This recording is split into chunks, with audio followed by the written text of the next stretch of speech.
بسم اللہ الرحمن الرحیم۔ السلام علیکم۔ ایک مرتبہ شیخ عبدالواحد بن زیاد رحمۃ اللہ علیہ دریائے دجلہ کے کنارے سے گزر رہے تھے، جہاں کچھ غریب لوگ کشتی کا انتظار کر رہے تھے۔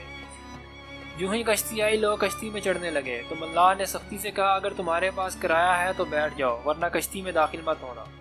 وہ غریب مزدور لوگ تھے اور اس دن انہیں مزدوری بھی نہیں ملی تھی، شام کو اپنے گھروں کو واپس جا رہے تھے۔ انہوں نے ملاح سے کہا، اللہ کے نام پر دریا کے پار اتار دو، ہمارے پاس تمہیں دینے کے لیے کچھ بھی نہیں ہے۔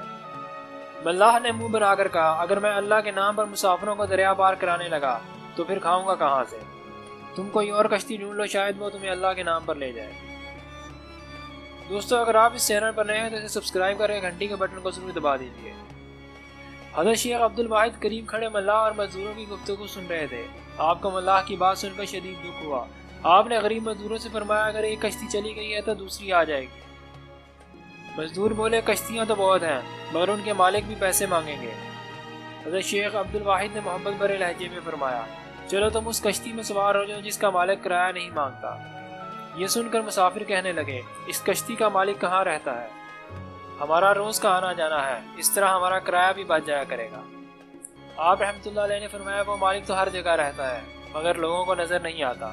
یہ کہہ کر آپ مڑے اور دریائے دجلہ کو مخاطب کرتے ہوئے کہا، اے دجلہ، ان غریب مسافروں کو اللہ کے نام پر راستہ دے دے۔ تمام مسافر نہایت حیرت کے ساتھ حضرت شیخ عبدالواحد کے چہرے مبارک کی طرف دیکھ رہے تھے۔ دوسرے ہی لمحے ایک ناقابل یقین منظر ان کی نظروں کے سامنے تھا۔ ٹھاٹھے مارتا ہوا دریائے دجلہ اچانک سمٹنے لگا، اس قدر سمٹا کہ پانی ٹخنوں تک رہ گیا۔ آپ رحمۃ اللہ علیہ نے تمام مسافروں سے کہا کہ اب تم بے خوف و خطر دریا کے پار چلے جاؤ۔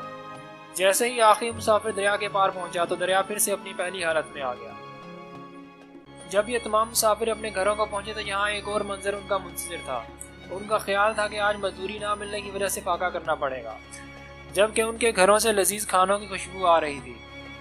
انہوں نے اپنی بیویوں سے کھانوں کے بارے میں پوچھا تو سب کا ایک ہی جواب تھا کہ دروازے پر ایک بزرگ آئے تھے اور اشرفیوں سے بھری ہوئی تھیلی دے گئے ہیں، اور ساتھ میں یہ بھی کہا ہے کہ اپنے شوہروں سے کہنا، شیخ عبدالواحد کے دوستوں میں سے ایک فقیر آیا تھا، وہ یہ دے کر گیا ہے، اور یہ بھی کہنا کہ آئندہ اللہ کے نام پر اللہ ہی سے مانگنا، کسی بندے سے سوال مت کرنا۔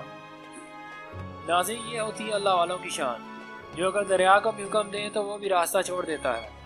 اگر آپ کو یہ ویڈیو پسند ہے تو لائک کر کے شیئر کر دیجیے۔ اپنا بہت سارا خیال رکھیے۔